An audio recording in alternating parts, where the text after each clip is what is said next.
Okay, welcome back if you're coming back, and welcome if it's your first time.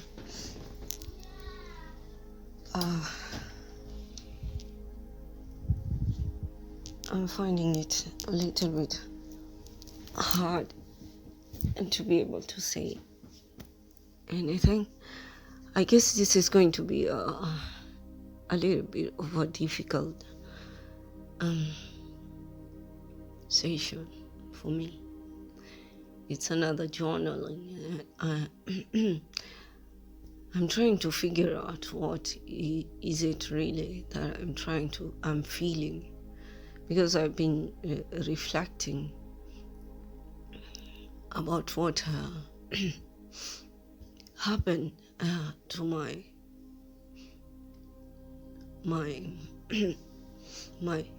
late brother, our youngest.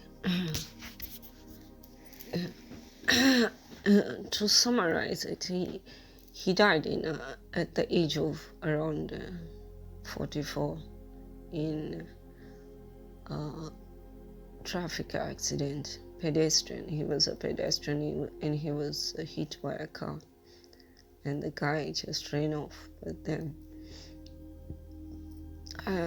because I was not in that country, I hired a lawyer from the country where I was, and we got our compensation for it, but it was not exactly how much we were supposed to be getting, because he was supposedly meant to be somebody who had been like a graduate, but because he had lost all his IDs and everything, so they considered him as homeless.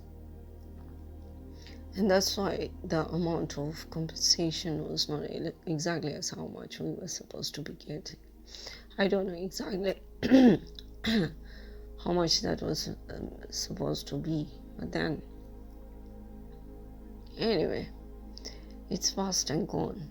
And the supposedly meant person who was meant to be his lawyer, it was sort of like shady.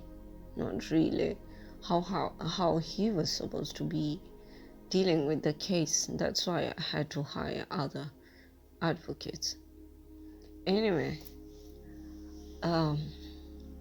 so he died in a traffic accident, but it's like he led most of his life all alone, while in the family, while not with the family, and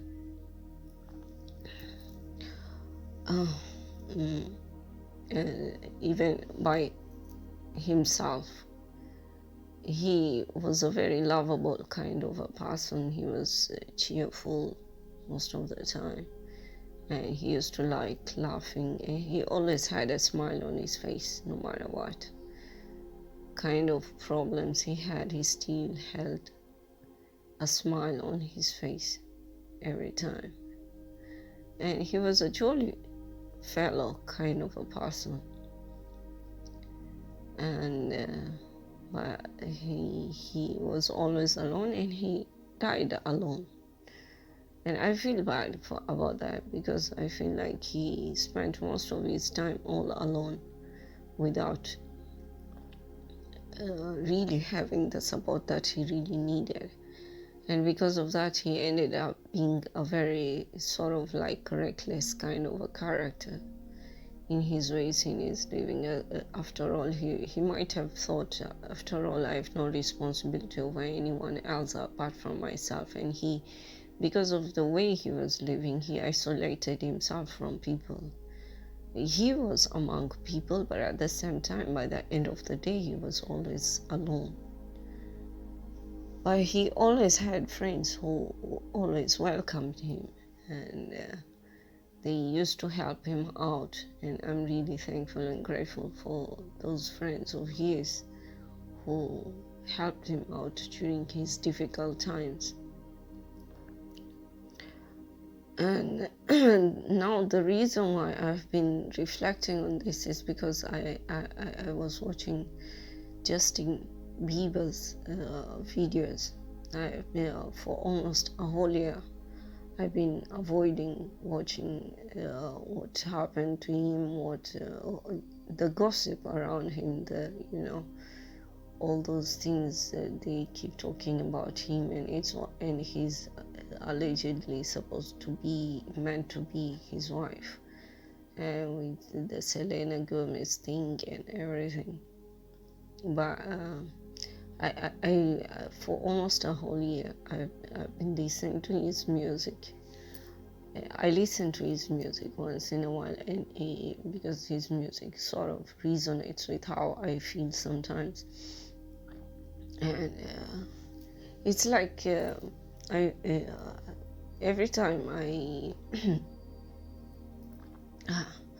I watch, it's like I feel like I'm watching my late brother, and that's why I've been avoiding that, because my late brother was also used to also like Puff Diddy's music, and he even had CDs of Puff Diddy's during those times, and he used to listen to Puff Diddy's music, and I guess sort of, psychologically it also affected him in any way, because he was a fan of Puff Diddy.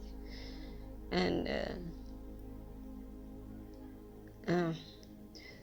the thing about Justin Bieber having been abused, what people are talking about him being abused by Puff Diddy is, and what he had been going through, it's almost like I feel like what my late brother had gone through. It's not like I don't know if he personally met Puff Diddy or not. I don't know exactly what kind of people he met, because he was in another country. He was in the States, and I was in another country far away from the States. So I don't know actually what his what kind of people he really associated himself with, but he had a circle of friends and people who, some of them were influential people, and some who were just ordinary people.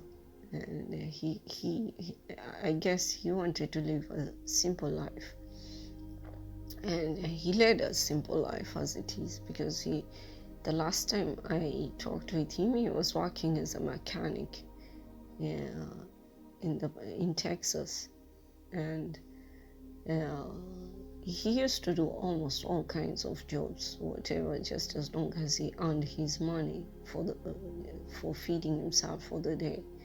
And there was no way he could ever be jobless in any way, because he had a kind of a character whereby he was really good at convincing people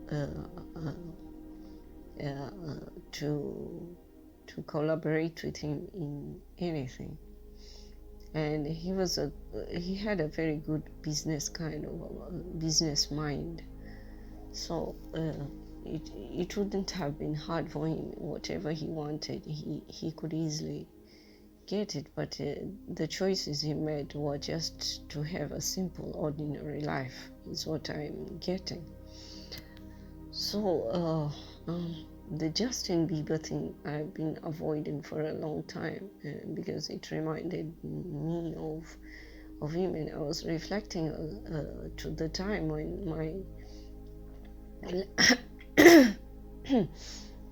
my late brother was started getting spoiled character-wise and personality-wise, and I go back to his age of 8 years, and he had a friend whom they used to do everything together.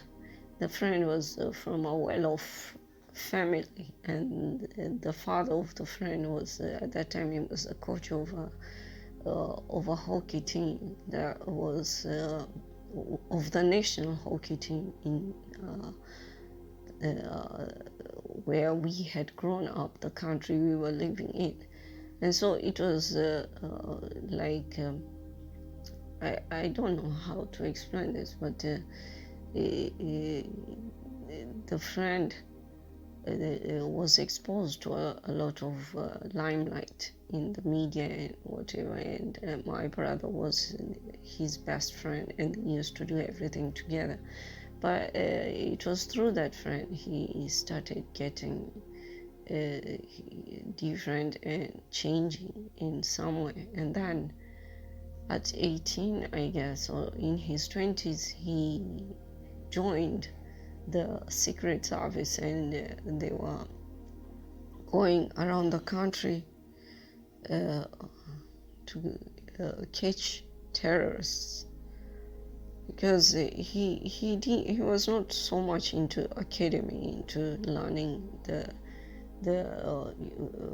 schooling and everything. He just wanted to do business and to earn money, as far as I'm concerned, because during that time when he joined the Secret Service, I was not in the country. I was in another country, and he I guess, and we used to do almost so many things together, but after I left, he didn't really put so much effort in his schooling. So after high school, that's when he joined the Secret Service, and they were going across the country catching terrorists. And it was that which, I guess, spoiled his psychology even further, because the kind of friends he had at first, they were not really good friends. And entering the Secret Service, I mean, those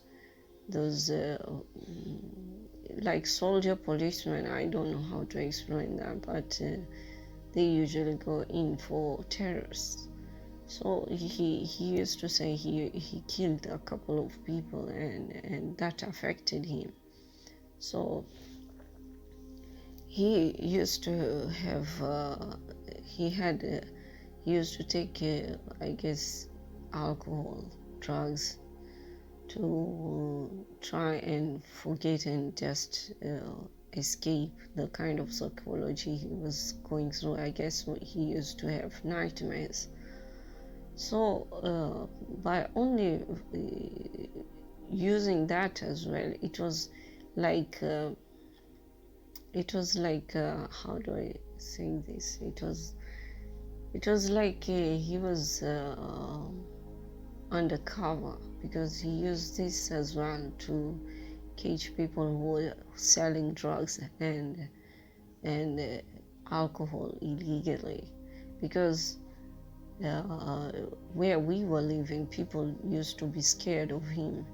He was not all that huge kind of a person, he was just medium height, but people used to be scared of him, especially the drug dealers around the place. So I guess when he went to the States, I guess, I don't know if he continued with that mentality about and whether he even entered into the law in any way. I don't know, but I know for some time somebody was saying that he was seen among the drug dealers and everything. So and I guess that was just a cover-up in order to find out the drug dealers and to catch them, because he already had a past experience about doing that. So probably he continued it when he went to the States. I don't know. These are all just my assumptions. So because my mom keeps saying that he was killed, and and probably if that was the case, then maybe that that might be the reason why.